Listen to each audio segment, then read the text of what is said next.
Marcos capítulo 10. Y vamos a leer los versículos 1 al 12 en esta mañana. Marcos capítulo 10, versículos 1 al 12. Levantándose de allí, es decir, de la ciudad de Capernaum, Jesús se fue a la región de Judea y al otro lado del Jordán, y se reunieron de nuevo las multitudes junto a él, y una vez más, como acostumbraba, les enseñaba. Y se le acercaron algunos fariseos, y para ponerle a prueba, le preguntaban si era lícito a un hombre divorciarse de su mujer. Respondiendo él les dijo: ¿qué os mandó Moisés? Y ellos dijeron: Moisés permitió al hombre escribir carta de divorcio y repudiarla. Pero Jesús les dijo: por la dureza de vuestro corazón os escribió este mandamiento, pero desde el principio de la creación Dios los hizo varón y hembra. Por tanto, lo que Dios ha unido, ningún hombre lo separe. Y ya en la casa los discípulos volvieron a preguntarle sobre esto, y él les dijo: cualquiera que se divorcie de su mujer y se casa con otra, comete adulterio contra ella. Y si ella se divorcia de su marido y se casa con otro, comete adulterio. En el día de hoy estamos retomando nuestra serie expositiva en el Evangelio de Marcos, y providencialmente me toca reiniciar con un pasaje bastante difícil. No porque sea complicado en sí mismo, sino por la carga emocional que conlleva hablar acerca del divorcio. Seguramente todos aquí, de una forma u otra, han sido impactados con un divorcio. Todos aquí. Alguien cercano que ha pasado por la amarga experiencia de un divorcio, un amigo, un familiar. Otros han sido directamente afectados por el divorcio de sus padres o por la destrucción de sus propios matrimonios. Mis hermanos, este es un tema sensible que debe ser expuesto con empatía y con un corazón pastoral. Y de verdad, créanme que esa ha sido mi oración en todos estos días. El Señor sabe que no es mi intención en esta mañana remover heridas que en algunos casos están muy frescas, o traer a la memoria de ninguno de ustedes recuerdos amargos de situaciones que marcaron sus vidas hasta el día de hoy. Pero este es un tema que no podemos pasar por alto, no solo porque se encuentra en la Biblia y nosotros debemos predicar todo el consejo de Dios, sino también por la relevancia que este asunto tiene para todos nosotros, independientemente de cuál sea nuestro estado civil. Hermanos, el divorcio era un serio problema en los días del Señor, eso lo vamos a ver en un momento, pero en esta época ha llegado a ser una epidemia.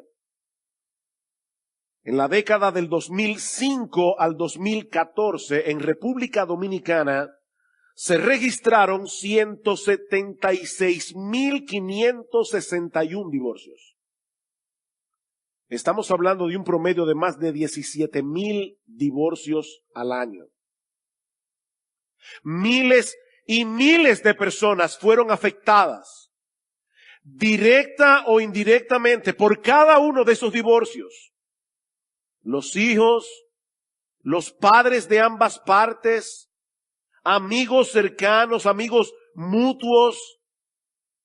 Si a eso le añadimos la cantidad de matrimonios que no se han divorciado legalmente, pero que viven dentro de la misma casa y bajo el mismo techo, como si estuvieran divorciados, estamos hablando de una crisis de enormes proporciones. Y es una crisis que no parece que vaya a mejorar en el futuro por la forma tan ligera como muchos toman hoy el voto matrimonial. Una conocida actriz de televisión norteamericana, que para colmo profesa ser cristiana, dijo lo siguiente después de haberse divorciado de su esposo para poder dedicarse más de lleno a su carrera. Ella dice, yo soy más feliz ahora que lo que era antes del divorcio, porque ahora soy yo misma tomando mis propias decisiones. Y más adelante añadió, mi esposo y yo ahora somos más felices siendo amigos divorciados que siendo enemigos casados.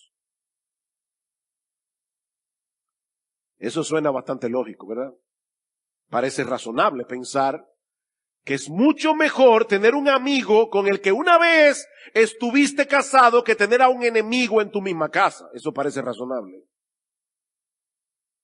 Pero hermanos, ¿qué enseña la palabra de Dios con respecto a esto?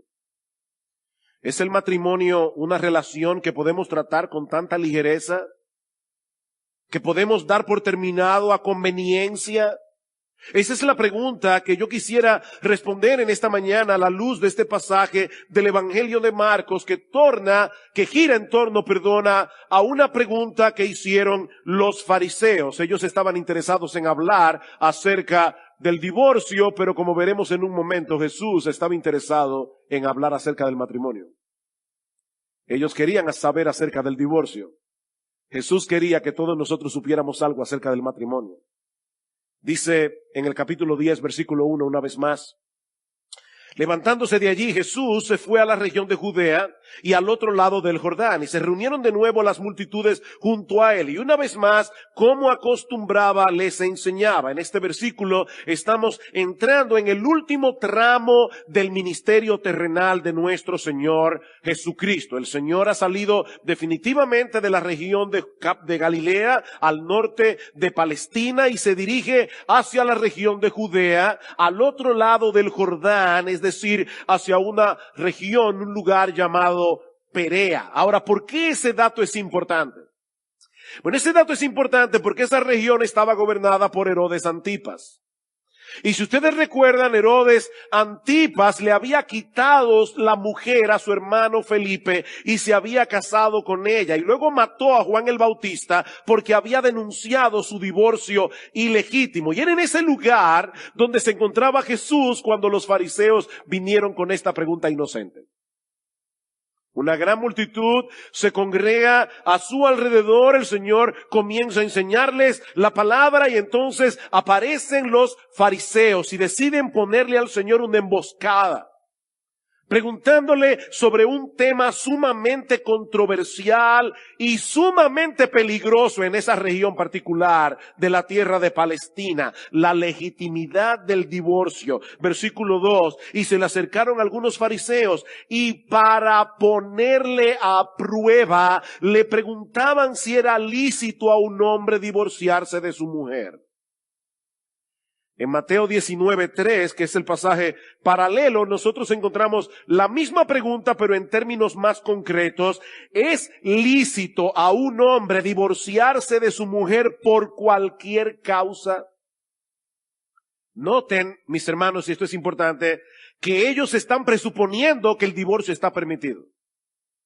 La pregunta no es si era lícito el divorcio, la pregunta es si era lícito hacerlo por cualquier causa, hacerlo por cualquier motivo. Y el trasfondo de esta pregunta es la correcta interpretación de lo que decía la ley de Moisés en Deuteronomio 24. Los israelitas habían estado inmersos en la cultura egipcia por más de 400 años, donde fueron esclavos, y habían absorbido muchas de sus costumbres paganas, incluyendo una visión muy ligera acerca del matrimonio. Tal parece que el divorcio era muy común entre los israelitas en ese tiempo, pero en vez de prohibir el divorcio, lo que hace el Señor es regularlo, introduciendo una limitante en un caso particular. Yo voy a leerles Deuteronomio 24, no tienen que buscarlo, pero en los versículos 1 al 4, esto es lo que dice la palabra de Dios. Cuando alguno toma una mujer y se casa con ella. Si sucede que no le es agradable por haber encontrado algo reprochable en ella y le escribe certificado de divorcio y lo pone en su mano y la despide de su casa y ella sale de su casa y llega a ser mujer de otro hombre. De paso, hermanos, Dios no habla por hablar. Si Dios tuvo que regular en ese caso es porque eso estaba sucediendo muy a menudo. Los hombres estaban divorciándose de sus mujeres por cualquier cosa. Ellas se iban y se casaban con otra persona y dice ahora el Señor, si el segundo marido también la aborrece y le escribe certificado de divorcio, lo pone en su mano y la despide de su casa, o si muere este último marido que la tomó para ser su mujer, y aquí está la ley. Al primer marido que la despidió, no le es permitido tomarla nuevamente como mujer porque ha sido menospreciada, pues eso es abominación ante el Señor. No traerás pecado sobre la tierra que el Señor tu Dios te da por heredad. Es a ese pasaje que están aludiendo los fariseos en Marcos capítulo 10. Ahora, este pasaje no promueve el divorcio. De hecho, este pasaje ni siquiera nos da un juicio de valor sobre cómo deberíamos ver el divorcio. Simplemente regula este caso particular. Si una persona se divorciaba de su mujer por haber hallado en ella algo reprochable y esta mujer se casaba con otro hombre, si se daba el caso de que ese otro hombre también se divorciara o muriera, su primer marido no podía volver a casarse con ella bajo ninguna circunstancia. Y básicamente lo que Dios está diciendo aquí es, la mujer no es un juguete que tú puedes desechar cuando tú quieras y volverla a tomar cuando tú quieras. Piénsalo bien antes de poner en su mano una carta de divorcio. Mis hermanos, la relación matrimonial no es como el contrato de cable. Cuando tú tienes un cable, cable TV en tu casa, tú puedes buscar otra compañía, a tratar, a ver si los canales que tienes son mejores que lo que tú tienes en el otro plan. Y si no te conviene, puedes volver a la otra compañía, de nuevo, a la anterior. Pero Dios está diciendo, no hagas eso con el matrimonio. El matrimonio es un vínculo sagrado. El matrimonio no puede ser tratado con tanta ligereza. Ahora bien, ¿a qué se refiere el texto de Deuteronomio 24 al hablar de algo reprochable o de algo indecente, como dice la Reina Valera del 60? Bueno, en el tiempo del Señor, y esa fue la razón de la pregunta, en el tiempo del Señor las opiniones estaban divididas con respecto a esto. Por un lado, estaba la escuela de un rabino llamado Shammai, que decía que la única causa legítima para el divorcio era el adulterio. Obviamente, esa interpretación de Deuteronomio 24 tiene un gran problema. ¿Qué se hacía con las adúlteras y con los adúlteros en el Antiguo Testamento? Le aplicaban la pena capital, así que evidentemente era permitido el matrimonio por causa de adulterio porque al adúltero lo mataban y la persona quedaba viuda, así que no había problemas, no había que regular sobre ese tema. Así que no puede ser de eso que está hablando Deuteronomio 24. Por otro lado estaba la escuela de otro rabino llamado Hillel, que decía que el texto de Deuteronomio 24 se refiere a cualquier cosa, literalmente cualquier cosa que hiciera que la mujer luciera desagradable o vergonzosa a los ojos del marido. Y por supuesto, además está decir que esa era la posición más popular entre los fariseos en el día del Señor. Noten una vez más la pregunta. ¿Es lícito a un hombre divorciarse de su mujer por cualquier causa? ¿Tiene razón el rabino Hillel? Es lo que ellos le están preguntando. Mis hermanos, según el rabino Hillel, si la mujer quemaba el pan, eso era algo reprochable y por lo tanto una causa legítima para divorciarse. Si quemaba el pan. Si el hombre conocía a otra mujer que a sus ojos era más hermosa que la suya, su esposa había llegado a ser algo vergonzoso para él y podía divorciarse. De hecho, Flavio Josefo, que era un conocido historiador del siglo I, llegó a incluir el mal aliento como una de esas cosas reprochables. Imagínense esa pobre mujer haciendo gárgara el día entero. Era increíble.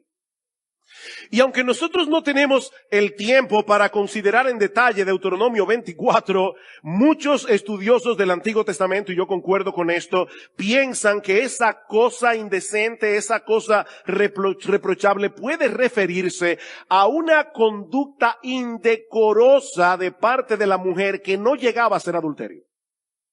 O sea, probablemente se refiere a un hombre que ve a su esposa comportarse de una manera que para él era vergonzoso, pero no llegaba a ser un adulterio que justificara que ella fuera condenada a la pena capital. Ahora, es un texto difícil. El punto es que los fariseos no estaban interesados en conocer su interpretación. Ellos querían hacer quedar mal a Jesús delante de la gente. Tal vez sospechaban que el Señor iba a estar de acuerdo con la posición más estricta y que eso iba a restarle popularidad. O tal vez esperaban ponerlo en una situación bien difícil con Herodes Antipas. Recuerden que Marcos dice, ellos lo pusieron a prueba. Esto fue una emboscada, mis amados hermanos. Ellos pusieron a Jesús en riesgo. ¿Cómo resuelve Jesús este dilema? Llevándolos a considerar el diseño original de Dios para el matrimonio. Ya vimos la pregunta de los fariseos, veamos ahora en segundo lugar la respuesta de Jesús. Versículo 3. Me encanta esta respuesta. Y respondiendo él les dijo, ¿qué os mandó Moisés? Es una pregunta interesante.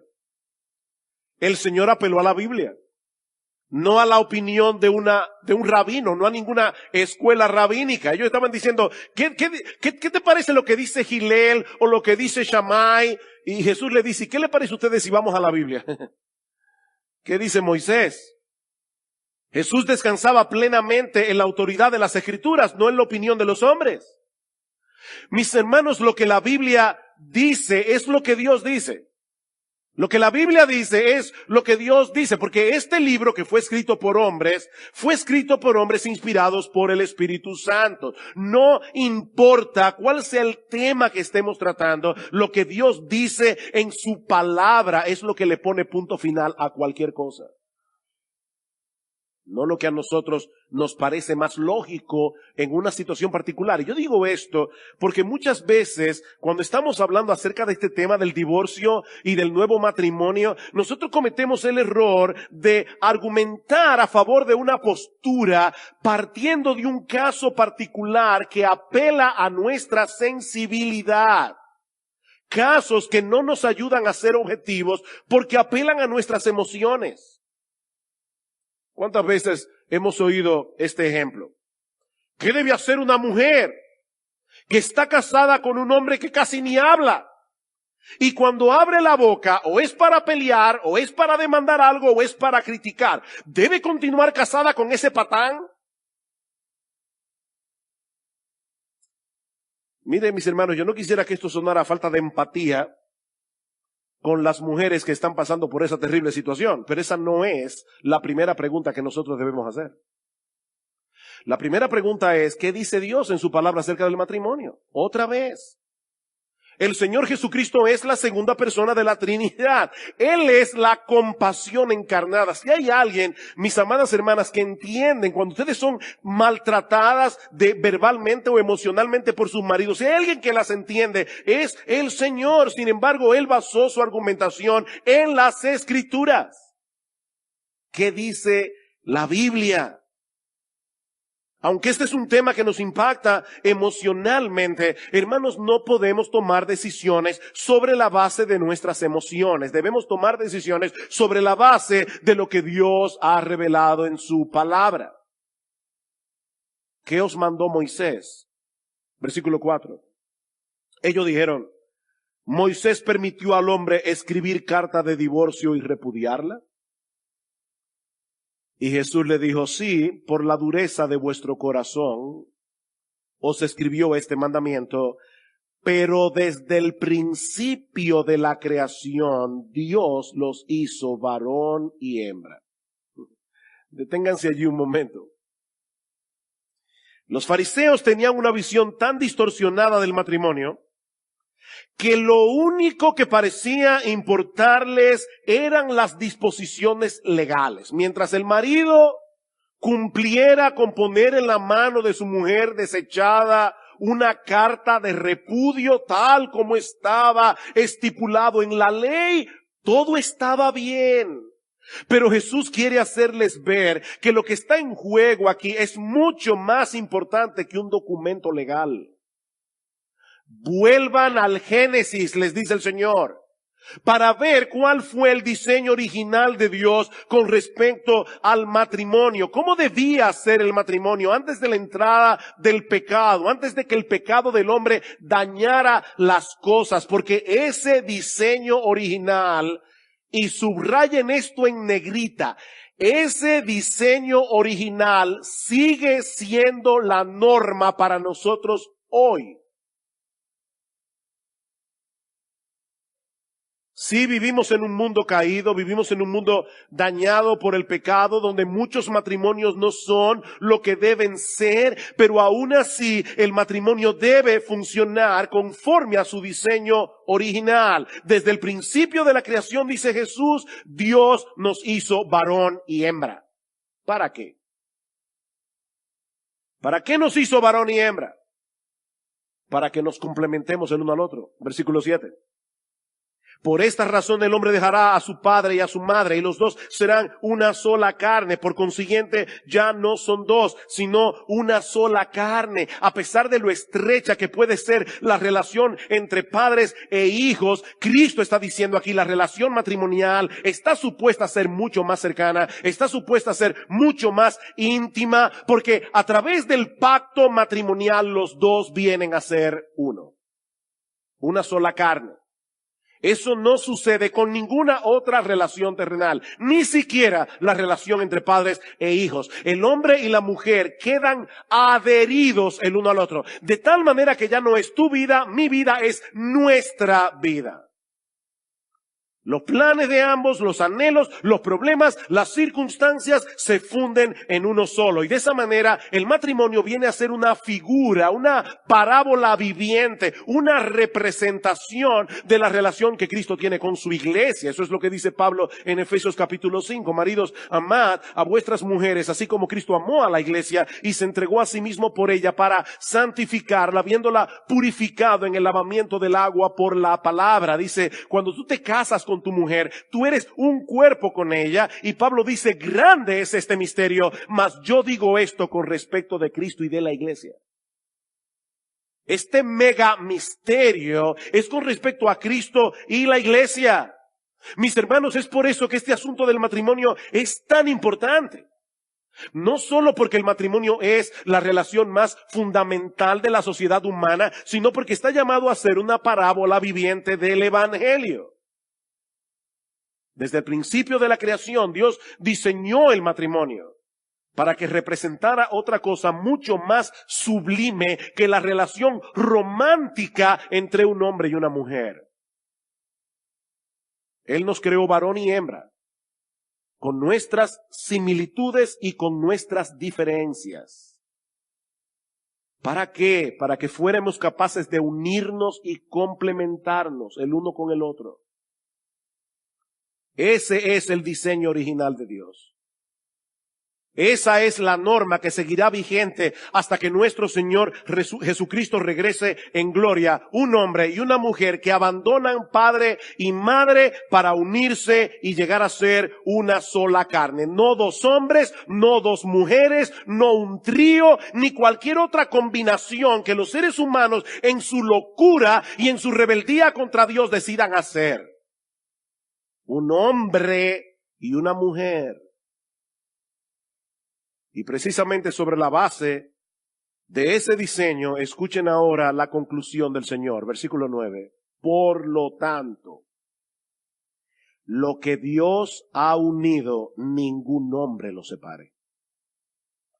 Por lo tanto, cuando un hombre y una mujer vienen a ser uno a través del vínculo sagrado del matrimonio, Dios pone su sello sobre esa unión.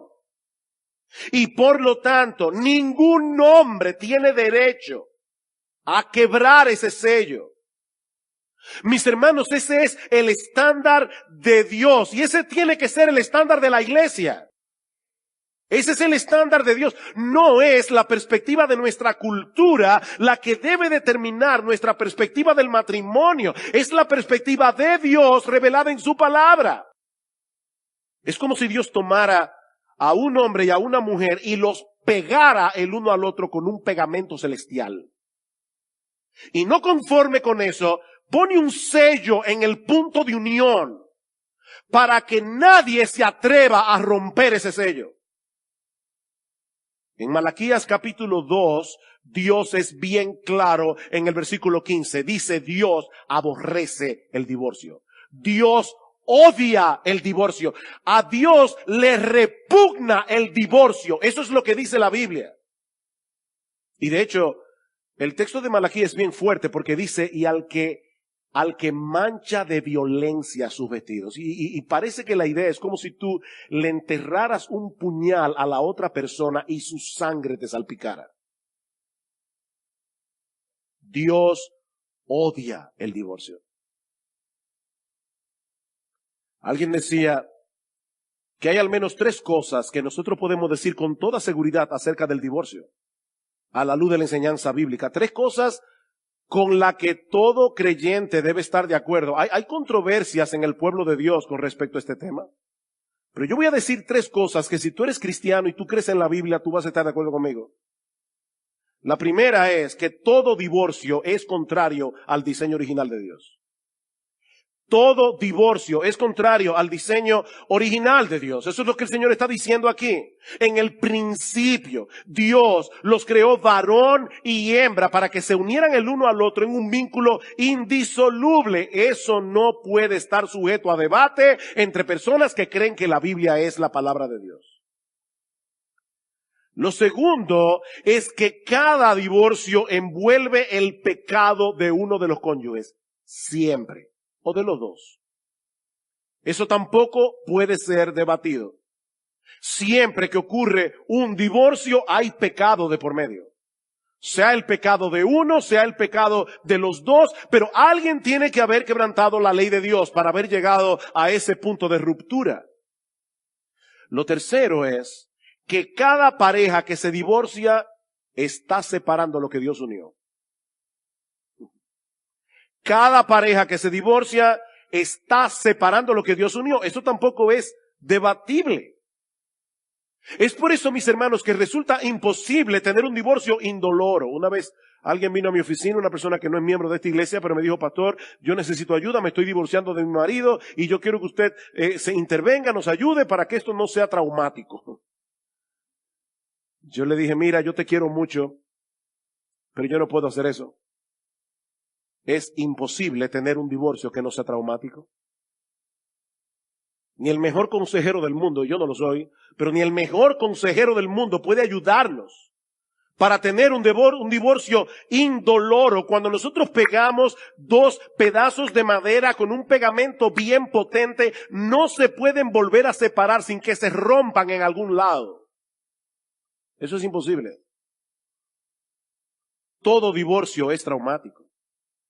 Porque estamos rompiendo lo que Dios unió a través de un pacto. Pero hermanos, lamentablemente nuestra sociedad occidental ha sufrido cambios muy profundos en las últimas décadas y eso atenta directamente contra esa perspectiva bíblica del matrimonio. Hasta hace relativamente poco tiempo la gente solía pensar en el matrimonio como una unión contractual permanente, diseñada con el fin de proveer amor mutuo, procreación y protección. Y que esa unión contractual imponía sobre los cónyuges obligaciones con respecto a Dios y con respecto a la sociedad. Ese era el concepto que la gente tenía antes del matrimonio. Pero desde hace unas décadas el matrimonio ha comenzado a ser percibido como un contrato sexual temporal, diseñado para la gratificación de las partes individuales En otras palabras, lo que antes era una institución pública para el bien común, ahora es un arreglo privado para la satisfacción del individuo. Mientras esa relación me reporte beneficios, permanezco junto contigo. Cuando comience a ser un estorbo, lo damos por terminado y me busco otra relación.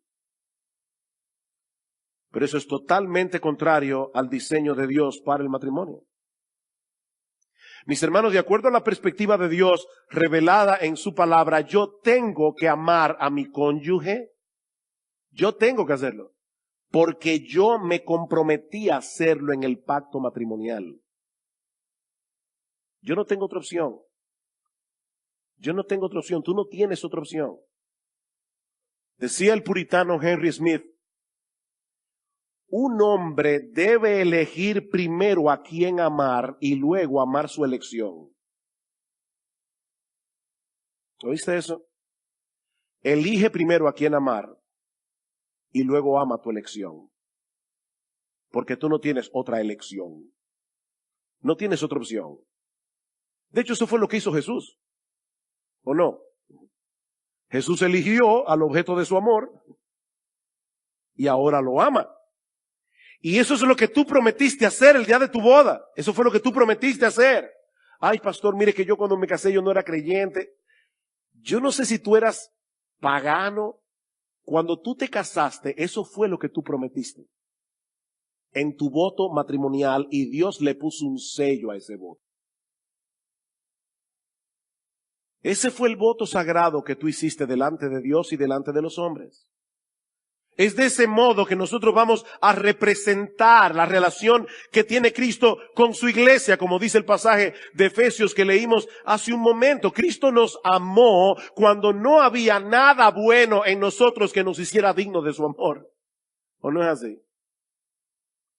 Y ahora Él está trabajando en nosotros porque hay muchas cosas todavía en nuestro carácter que a Cristo no le agradan. Pero ¿qué está haciendo Cristo? Él está trabajando en nosotros para que algún día nosotros lleguemos a ser la esposa que Él quiere que seamos. Y Él diseñó el matrimonio para hacer visible ante los ojos del mundo esa clase de amor. Él no nos ama por lo que somos, Él nos ama a pesar de lo que somos. Y es en virtud de ese amor que Él nos está santificando gradualmente para llegar a ser la esposa que Él quiere que nosotros seamos. Eso significa, mis hermanos, que el amor de Cristo por nosotros no depende de lo que nosotros hagamos, no depende de lo que dejemos de hacer. El amor de Cristo por nosotros depende de su elección y de su pacto. De eso depende el amor de Jesús. Él nos escogió por el puro afecto de su voluntad, es decir, por una razón que solo está en Él, no en nosotros, y Él decidió unir nuestras vidas con la suya, con un vínculo que no podrá ser quebrantado de ninguna manera. ¿Quién nos separará del amor de Cristo? Romanos 8, nadie. Nadie. Y ahora Él manda a los esposos a que amen a sus esposas como Él ama a la suya. A veces las mujeres dicen, oye, a nosotros nos tocó la parte más dura, la sumisión. De verdad, hermanas, que a ustedes les tocó la parte más difícil. A nosotros nos tocó amar a nuestras esposas como Cristo amó a la iglesia. ¿Qué es más demandante? Ama a tu esposa como Cristo amó a la iglesia. Eso es lo que Pablo está diciendo en Efesios 5. Amen a sus esposas como yo amo a la mía, dice Jesús. En vez de estarse quejando de sus debilidades, en vez de estarse quejando de sus pecados y llenándose de amargura contra vuestras esposas, hagan todo lo que esté a vuestro alcance para ser agente de cambio en sus vidas. Con la ayuda de Dios. Esa es la enseñanza de Efesios 5. El que ama a su mujer a sí mismo se ama. Porque nadie aborreció jamás a su propia carne, sino que la sustenta y la cuida, como también Cristo a la iglesia, y a través del voto matrimonial, esa mujer es ahora tu carne. Tú no puedes dañarla a ella sin dañarte tú.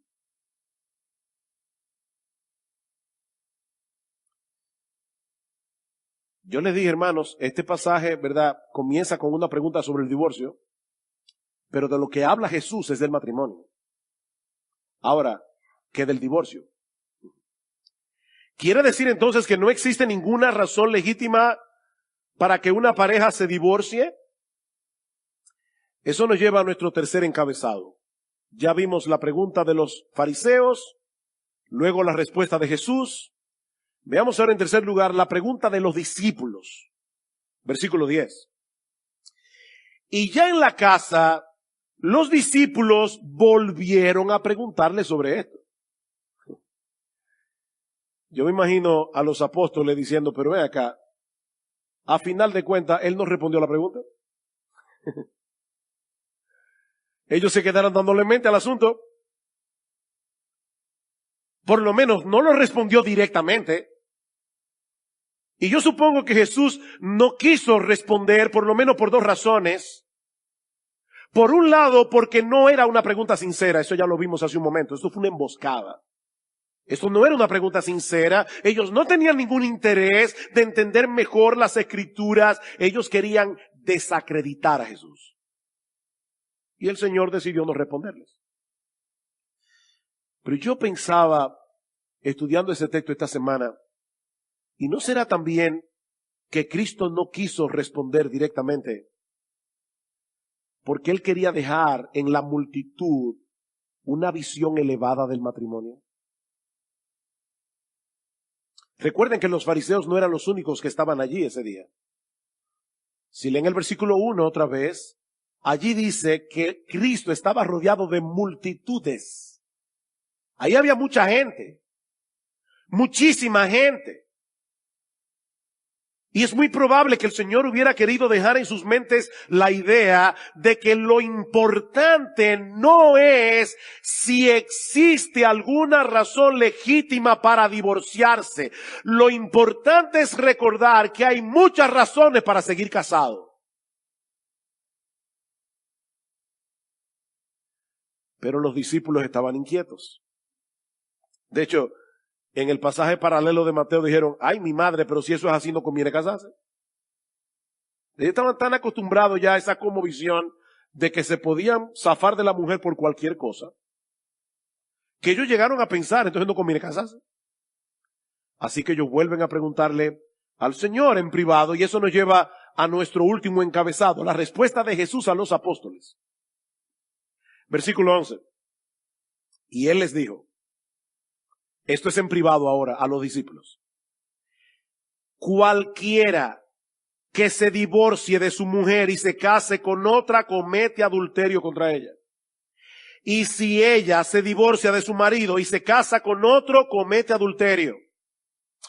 Ustedes ven, hermanos, por qué yo les decía que esto fue una trampa que los fariseos le pusieron a Jesús, no solamente por lo de Herodes Antipas. ¿Ustedes imaginan que Jesús viniera a un programa de televisión con un alto rating de audiencia y que le hicieran esa pregunta frente a las cámaras? Y Cristo dijera, en nuestra sociedad, cualquiera que se divorcia de su mujer por cualquier causa, porque esa fue la pregunta, y se casa con otra persona, ha adulterado. Esta sociedad está llena de adúlteros. No hubiera sido muy popular. Seguro que no hubiera sido muy popular. Ahora, hermanos, es importante recordar cuál fue la pregunta que Jesús está respondiendo aquí en el Evangelio de Mateo. ¿Es lícito a un hombre divorciarse de su mujer por cualquier causa? La respuesta del Señor a los discípulos es por supuesto que no. Por supuesto que no. No importa lo que las leyes humanas digan al respecto. Lo que Dios unió, el hombre no lo puede separar.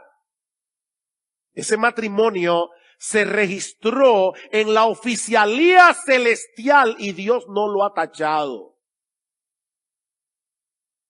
De manera que si un hombre se divorcia de su mujer por cualquier causa, y se casa con otra, está cometiendo adulterio. Y lo mismo ocurre en el caso de una mujer que se divorcia de su marido y se casa con otro hombre. Están cometiendo adulterio porque a los ojos de Dios continuaban casados.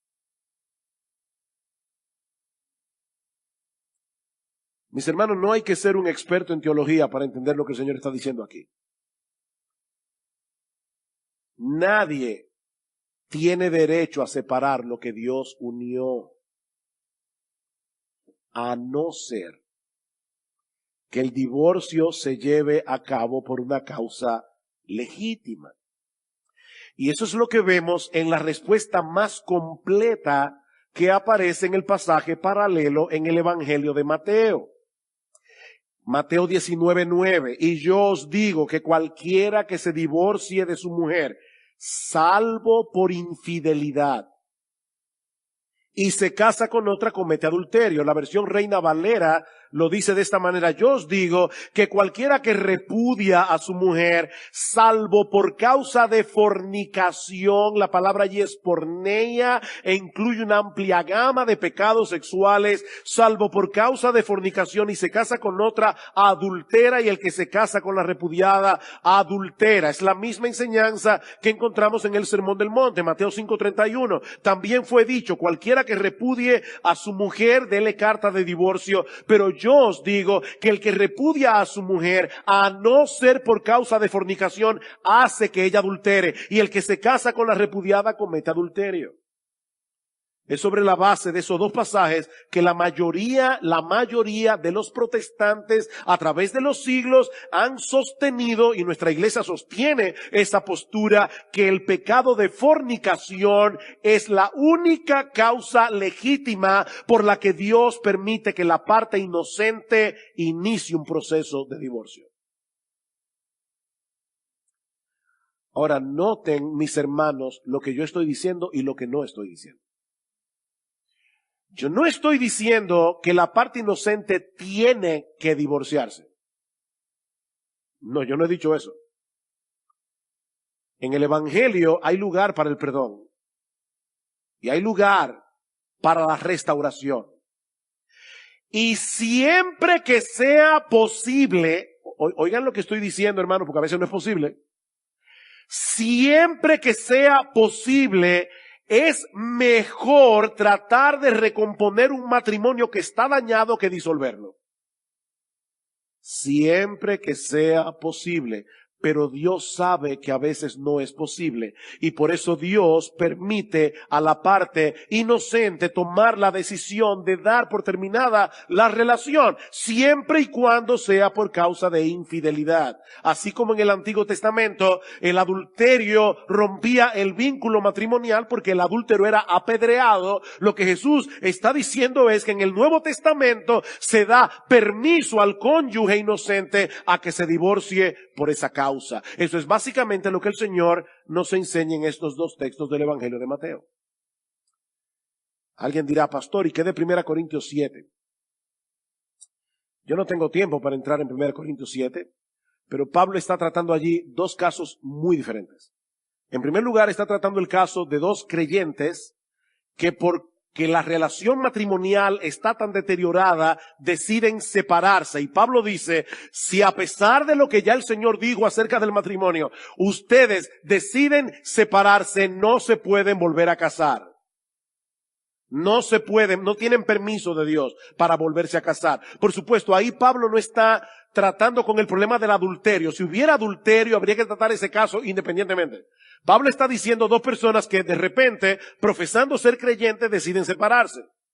No se pueden volver a casar. El otro caso que Pablo trata es un caso en el que hay un creyente casado con una incrédula o una creyente casado con un incrédulo. Mientras el incrédulo consienta en vivir con la creyente, no hay problema. Pero ¿qué pasa si el incrédulo decide él poner el divorcio? Entonces Pablo dice: no está el hermano o la hermana sujeta a servidumbre en semejante caso, y muchos exégetas entienden que lo que Pablo está diciendo allí es: no está el hermano o la hermana sujeta al voto matrimonial en ese caso, porque el incrédulo decidió romperlo, pero ella no. o él, creyente. Pero eso es otro caso. Mis hermanos, yo quisiera concluir trayendo 3 palabras de aplicación en esta mañana, a 3 grupos distintos que se encuentran en esta iglesia. En primer lugar, quisiera dirigirme a los casados. A los casados. Queridos hermanos, amigos que están aquí en esta mañana, el matrimonio no es un juego. El matrimonio no es un juego. Y el divorcio no es el único mal que afecta el matrimonio. El matrimonio es un pacto de compañía, como vemos en Proverbios capítulo 2, versículo 14, Malaquías capítulo 2, Proverbios 2:16, Malaquías 2:14. Es un pacto, una promesa sobre la que yo juro. De manera que cuando un hombre o una mujer es indiferente hacia su cónyuge o está violando el papel que Dios le asignó en ese matrimonio donde debían complementarse el uno al otro, están violando el pacto que hicieron en la presencia de Dios. Y mis amados hermanos casados, amigos casados, nadie puede violar ese pacto sin sufrir las consecuencias. El que ama a su mujer, a sí mismo se ama. ¿Sabes por qué? Porque tu mujer es tu cuerpo. Tu mujer es tu otra mitad. Tú no puedes dejar de amar a tu esposa sin ser afectado tú. Mis hermanos, estamos viviendo tiempos muy difíciles. Por encima de todas las cosas, protejan sus matrimonios. Denle tiempo a sus matrimonios. Un buen matrimonio no se cultiva por ósmosis. Un buen matrimonio no se cultiva por generación espontánea. Un buen matrimonio hay que cultivarlo. Cuiden sus matrimonios. Protejan sus matrimonios. Recuérdense una y otra vez que el gran propósito del matrimonio no es que seamos felices en esa relación. Sí, me oíste bien. Me oíste bien. El gran propósito del matrimonio no es que seamos felices, aunque como consecuencia de cumplir el propósito por el cual Dios diseñó el matrimonio, se derive la felicidad. Como una consecuencia. Pero Dios no diseñó el matrimonio para que seamos felices. Dios no diseñó el matrimonio para que la otra persona supla lo que yo entiendo que son mis necesidades. Y son muchas las necesidades que son cubiertas en el matrimonio. Pero mi amado hermano, mi amada hermana, recuerda, el gran propósito del matrimonio es que representemos ante el mundo el tipo de amor, de relación que Cristo tiene con su iglesia. Tú no te casaste con un ángel. Te casaste con un pecador. Te casaste con una pecadora. Y Dios te llamó a ti a ser un agente de cambio en su vida. Cuida tu matrimonio. Dios quiere usar tu matrimonio para santificarte. Cuida tu matrimonio. En segundo lugar, yo quisiera dirigir unas palabras de aplicación a los solteros. Procuren casarse. Procuren casarse. Pablo dice eso en 1 Corintios 7. Pero no lo hagan a la ligera. No lo hagan a la ligera. No se lleven simplemente de lo que ven vuestros ojos. Proverbios capítulo 11, versículo 22 es muy claro. El Espíritu Santo inspiró al autor de Proverbios para escribir estas palabras. Como zarcillo de oro en el hocico de un cerdo es la mujer hermosa apartada de razón. Si te casas por el zarcillo, créeme, los años van a pasar. El zarcillo se marchitará y te quedarás con el cerdo. Procura casarte. Pero no lo hagas a la ligera. No lo hagas por razones equivocadas. Yo no sé cuántas veces se ha dicho esta frase: yo me divorcié porque yo no encontré en el matrimonio lo que yo estaba buscando. ¿Y qué era lo que tú estabas buscando? ¿Qué era lo que tú estabas buscando? Porque tal vez el problema no es que la institución esté dañada, el problema tal vez no está en tu mujer o en tu esposo, el problema tal vez es que te casaste con expectativas equivocadas. No te cases por razones equivocadas. Sí, debes orar a Dios que te provea un compañero, pero pídele también que te prepare a ti adecuadamente para el matrimonio. Pídele a Dios que te prepare a ti. Recuerda, mi hermano, mi hermana, que tú no estás buscando primariamente a una persona que te ame. No, tú no estás buscando primariamente a una persona que te haga sentir especial. Lo que tú debes estar buscando es una persona a quien amar, como Cristo te amó a ti.